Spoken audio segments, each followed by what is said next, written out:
Hola mis hermanos, sigo con el tema de la revelación. En Barcelona hice un video explicando de las maneras como Dios se revela y quiero añadir unas cosas más hoy que son muy buenos saber y útiles y nos hacen realmente apreciar más y más lo que Dios hace por nosotros. En mi último video mencioné de que Dios dice que no se ha dejado sin testimonio suyo en las culturas. Mencioné al misionero Don Richardson y sus escritos. Y nada más quiero añadir una cosa que siempre me ha dado mucho gusto, me ha dado mucha esperanza, me ha alegrado mucho. Y el hecho de que cómo fueron evangelizados los chinos en el siglo XVIII con misioneros conocidos como por ejemplo Hudson Taylor. Entonces esos misioneros tenían el desafío de aprender el idioma chino, que es un idioma algo complejo, porque nosotros tenemos unos 26 letras en el alfabeto. Ahora los chinos disponen de como 100,000 símbolos y signos y pictogramas que se llaman, y es difícil aprender el chino.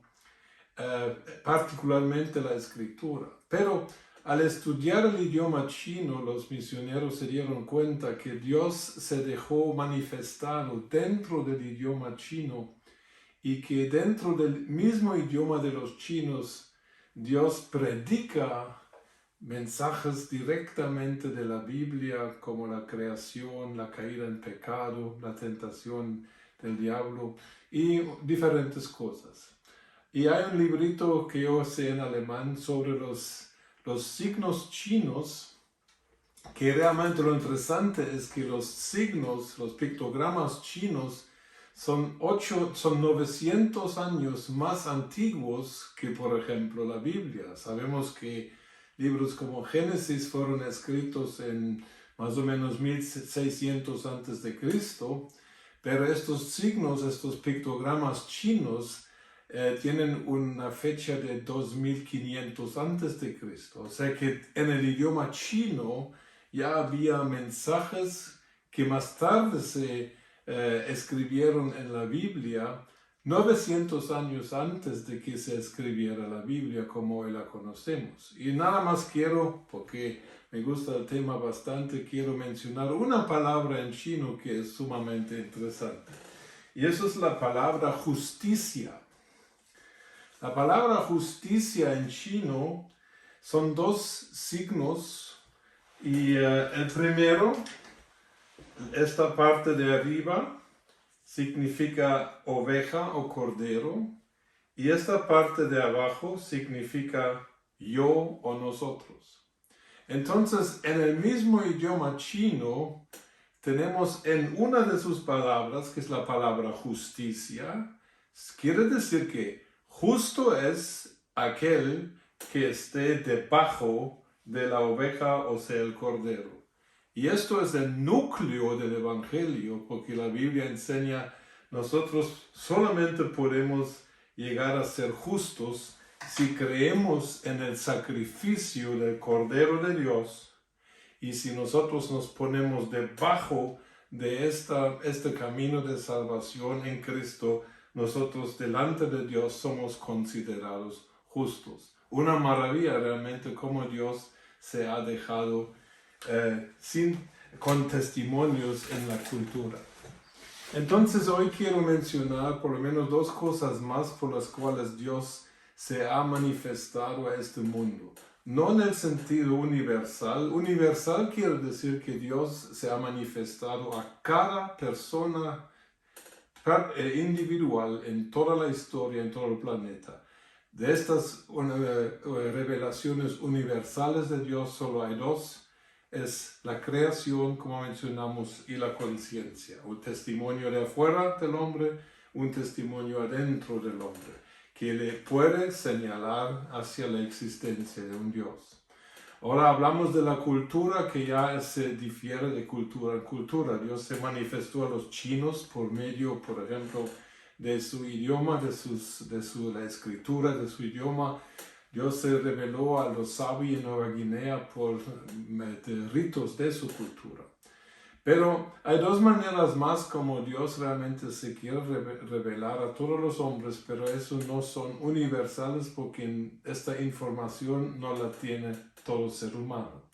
Y una de la manera como Dios habla al mundo es por medio de la existencia de Israel. Israel, como sabemos, es el país que es un país muy peculiar, y su existencia y su sobrevivencia realmente es un milagro de Dios. En el siglo XVIII había un rey en Alemania que se llamaba Federico el Grande, y en este tiempo el liberalismo estaba entrando al mundo. Se empezó a dudar de la Biblia, se empezó a dudar de Dios, se empezó a dudar de la iglesia, por supuesto. Entonces hay un relato de la corte de Federico el Grande donde él era un filósofo, pensaba mucho en las cosas, en el sentido de la vida. Entonces un día él dijo así abierto a todos los que estaban presentes: ¿habrá alguna evidencia, alguna prueba de que sí existe Dios? Entonces uno de sus sabios consejeros se adelantó y dijo: Su Majestad, el judío. Lo que quería decir con esto es de que la existencia de la nación de Israel, su sobrevivencia desde los tiempos de Moisés, desde la salida de Egipto hasta el día de hoy, miles de años, es una prueba de que sí hay Dios, porque solo las guerras que han habido, particularmente en el siglo XX, el hecho de que Israel después de casi 3.000 años volvió a ser una nación en el 1948, es un milagro de Dios. Es algo que nadie, ningún historiador lo puede explicar con lógica.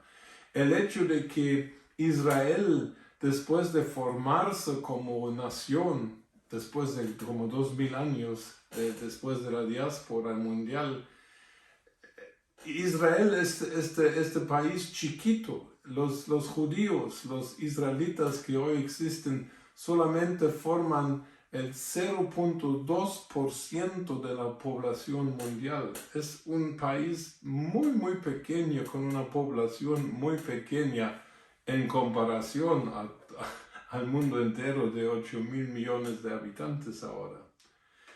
Y dice, Israel fue rodeado por prácticamente 1.000 millones de árabes, quienes odiaban y siguen odiando a Israel hasta el día de hoy, y no son capaces estos 1.000 millones de musulmanes y árabes de destruir a Israel. Sigue vivo, sigue fuerte, sigue teniendo una importancia, sigue siendo un poder militar, sigue siendo un poder intelectual. Ningún país del mundo, ningún pueblo, ninguna etnia del mundo ha ganado tantos premios Nobel como los judíos. Realmente los judíos han ganado un porcentaje de como 20% de todos los premios Nobel, y estamos hablando de los premios Nobel fuertes de química, física, matemática, cosas así, han sido ganados por personas quienes son descendientes de judíos. Entonces Israel sigue siendo un poder económico. A pesar de todos los problemas que tiene, a pesar de todos los errores que comete Israel, Dios mantiene este país y casi semanalmente, no importa dónde vivas en el mundo, puedes recibir o vas a recibir alguna noticia de lo que está pasando en Israel. ¿Por qué? Porque un enfoque tan concentrado y tan intensivo y tan repetido sobre un país tan pequeño con tan poquita gente. ¿Por qué no se habla de otros países del mismo tamaño tanto como se habla de Israel?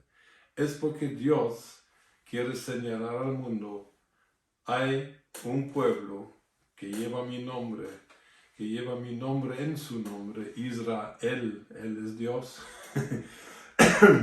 Y este pueblo existe para ser un testimonio al mundo de que sí existe un Dios que también puede intervenir en la historia de una nación completa. La historia de Israel es un ejemplo a la luz visible de todos los interesados en historia de que sí debe haber un Dios, porque si no fuera por Dios, si no fuera por el poder sobrenatural, Israel no podría existir, mas sigue existiendo. Entonces Israel, la nación escogida por Dios, sigue siendo a lo que Dios realmente llamó a Israel. ¿Y a qué llamó Dios a Israel? Por ejemplo, en Isaías 49, 6, 7 dice de que Israel ha sido llamado a ser una luz a las naciones. Y por medio de su intelecto, por medio de su ciencia, por medio de sus habilidades, los mejores músicos, los mejores científicos, los mejores de todo, siempre están siendo relacionados con Israel. Dios quiere decir al mundo, yo existo, e Israel es una prueba de que sí existo, porque no hay modo de que se pueda explicar de otro modo. Entonces Israel es una manera como Dios está diciendo al mundo, yo existo. Fijaos en lo que pasa en Israel. Israel ha sido castigado como muy pocos pueblos del planeta por sus pecados. A la luz de la historia se puede comprobar. Fueron perseguidos. El Holocausto en Alemania mató a 6 millones de judíos. Fueron perseguidos en España en el tiempo de la Inquisición. Fueron sacados de imperios. El emperador Claudio sacó a todos los judíos de Roma en el primer siglo. Los judíos han sido perseguidos y han sufrido por sus pecados, así como los anuncia Deuteronomio 28, por toda la historia, por miles de años. Uno puede ver en la historia de Israel de que los principios de Dios se cumplen, para bien y para mal. Pero Dios tiene una última palabra para Israel. Israel será un centro de enfoque cuando estamos hablando de los últimos tiempos, como enseña la Biblia. Entonces eso es una manera. Una segunda cosa por la cual Dios revela su existencia de forma indirecta, porque uno puede decir que, bueno, vale que exista Israel, eso para mí no comprueba que es Dios. Pues uno puede tomar esta información y hacer con ella lo que quiera. El hecho es de que sí, uno se tiene que confrontar con Israel como un hecho. La segunda cosa que ha dejado Dios al mundo, todavía no en forma universal, pero ya vamos, es la Biblia. Porque la Biblia es un libro que en su forma completa, el Antiguo y Nuevo Testamento, tal vez lo tenemos en forma escrita desde el año más o menos 335 después de Cristo, pero existía en forma de rollos, de pergaminos y cosas así por como más de 1000 y algo años. Desde que se inventó la imprenta en el siglo XVI o en el siglo XV en Alemania, Juan Gutenberg, entonces ya empezó a imprimirse la Biblia, partes de la Biblia. Y cuando uno estudia no nada más la Biblia como una obra literaria humana, uno la podría ver así, a uno le debería llamar la atención que la Biblia es un libro completamente único. Es único en su sobrevivencia porque ha sobrevivido de todo tipo de persecución. En el año 303, el emperador Diocleciano ordenó que se quemaran todas las Biblias existentes, pero sigue existiendo. La Biblia ha sufrido persecución física, ha sufrido persecución intelectual, religiosa, moral, de todo tipo. Han tratado de destruir este libro han tratado de impedir que se leyera este libro en muchos países. Es prohibido llevar una Biblia bajo pena de cárcel o de muerte. Yo conocía un piloto, me dijo que si él va a cierto país de Arabia, ni siquiera su propia Biblia personal podía llevar. La Biblia es un libro que es tan atacado como ningún otro de la historia y de la literatura humana. Mas, sin embargo, la Biblia sigue siendo y seguirá siendo el libro más vendido a nivel del mundo, el libro más traducido a idiomas en todo el mundo. Es el libro que más influencia ha tenido sobre las sociedades de este planeta, como ningún otro libro ha tenido influencia. Un estudiado en mi librito, El Creyente y la Biblia, lo recomiendo por supuesto, hablo de algunas cosas interesantes respecto a la Biblia y cómo debemos verla como cristianos y creyentes en Jesucristo. Pero ya menciono que un estudiado, un profesor dijo, si se destruyera todas las Biblias en una determinada ciudad grande, donde haya una buena biblioteca grande, sería posible recuperar el texto de prácticamente toda la Biblia, de las citaciones y quotaciones de la Biblia en otros libros. La Biblia ha llegado a ser base de la constitución de muchos países en el norte de Europa, los Estados Unidos, Canadá. Muchos países han creado su sistema de valores a base de la Biblia y Dios ha bendecido a estos países particularmente. Entonces la Biblia, aunque alguien puede decir que yo creo que la Biblia es obra de hombres, vale, está bien, lo puedes creer, pero por favor te invito a considerar, compara la Biblia con sus detalles y con su existencia y con su posición en la literatura humana como un libro que no se puede comparar con ningún otro. Ningún otro libro le puede llegar a la Biblia en todo lo que la Biblia implica en su historia, su creación, su uso, su difusión y su sobrevivencia. Entonces, solo el hecho de que Dios haya dejado un libro para que lo leyéramos es una señal de que Dios se quiere revelar. Y en la Biblia, por supuesto, Dios se reveló de forma muy clara. Allá están sus propósitos, sus planes, sus anhelos, sus sufrimientos. Allá podemos sacar realmente la respuesta para las preguntas difíciles. Un señor me preguntó por uno de mis videos en estos días, y si Dios controla todo, también controló este terremoto que mató a miles de inocentes en Turquía y en Siria. Esta es una de las preguntas que pueden surgir. Son preguntas buenas y no les tengo miedo. Entonces yo nunca dije que Dios controla todo en el sentido de que Dios tiene un aparato y que Él controle premeditada y maliciosamente las cosas. Eso sí no lo creo yo. Pero la Biblia revela que Dios creó el mundo con un plan para el hombre. Y el plan de Dios para con el hombre y este planeta, este universo físico, dice la Biblia que fue un plan muy bueno. Ahora entró la rebelión del hombre. El hombre quería independizarse de Dios, quería vivir su vida, pero no con Dios, aparte de Dios. Eso se llama la caída. Entonces la Biblia revela claramente de que por medio de la caída entraron realidades a este mundo que antes no existían. Por ejemplo, la muerte. Por ejemplo, el sufrimiento, enfermedades, pobreza, injusticias.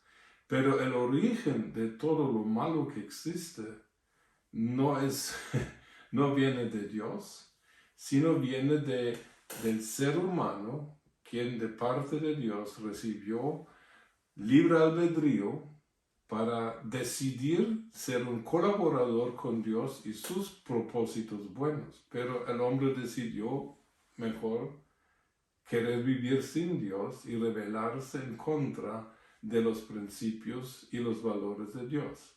El hombre y eso es lo que muchos no entienden, el hombre y la creación física, según el capítulo 8 de Romanos, sufren hasta el día de hoy bajo la consecuencia de lo que ha sido el llamado pecado original. Entonces, todo lo malo que sucede en el planeta no se le puede echar en cara de Dios, porque Dios dio libre albedrío. Digamos, si tú tienes un hijo y tú sabes que tu hijo hace bien si te hace caso y si aprende a vivir a base de tus valores, pero tú no puedes controlar el espíritu de tu hijo que un día pueda decidir vivir en contra de lo que tú le enseñaste. Tú le enseñaste a ser recto, tu hijo puede decidir a ser injusto o volverse un criminal. ¿Qué vas a hacer tú? Ahora, ¿tendrías ahora tú la culpa porque tu hijo se volvió mal? Porque tú lo creaste. Tu hijo nació porque tú con tu esposo tuvieron relaciones, nació un hijo. Es su hijo. Lo habéis enseñado bien y ahora se convierte en una persona mala. ¿Aceptarías ahora tú que a ti te van a culpar por lo que tu hijo hace? Sería un poco difícil y no es justo, porque tu hijo se tiene que responsabilizar por lo que hace. De la misma manera, Dios como Padre, como Creador, creó algo perfecto. Creó algo que hubiera funcionado sin problemas, sin sufrimientos, sin muertes y sin afecto sobre la creación física que es este planeta. Es interesante que en Génesis 3, después del pecado de Adán y Eva, Dios nunca maldijo ni a Adán ni a Eva, pero sí dice que a causa tuya la tierra es maldita. Vivimos en un planeta que está bajo maldición, pero la razón, la causa de la maldición fue la rebelión del hombre, quien realmente tenía que vivir en este planeta y hacerlo un lugar lindo y glorioso y un lugar para disfrutar para todos, incluso para Dios. Es la independencia del hombre que ha creado todo el sufrimiento que conocemos hoy en el planeta. Y ahora de que Dios decida, a pesar de que a Dios le han destruido su plan, a Dios le han arruinado su diseño, a Dios le han golpeado y aplastado su sueño para con este universo material, a pesar de todo eso, Dios decidió redimirnos en Cristo y restaurar todo eso. Por eso Jesucristo vino a sanar, vino a perdonar, vino incluso a tomar dominio sobre la naturaleza para mostrar que esto es lo que Dios quería para el hombre y no todo este sufrimiento. Así que Dios se ha revelado y se sigue revelando a todos los que en su corazón decidan: yo quiero conocer a Dios. Dios no tiene problemas con alguien que tenga dudas en cuanto a su integridad. Dios no tiene problemas con alguien que se queje por toda la injusticia, sufrimiento humano con él. Pero sí Dios tiene problemas con personas que le condenen a él sin conocer su corazón, porque eso no es justo. Que Dios nos ayude a entenderlo mejor cada vez y que en su misericordia, en su gracia, en su soberanía, Él nos vea como candidatos para darnos más revelación, porque esa es la que más necesitamos, particularmente en este tiempo. Dios les y os bendiga.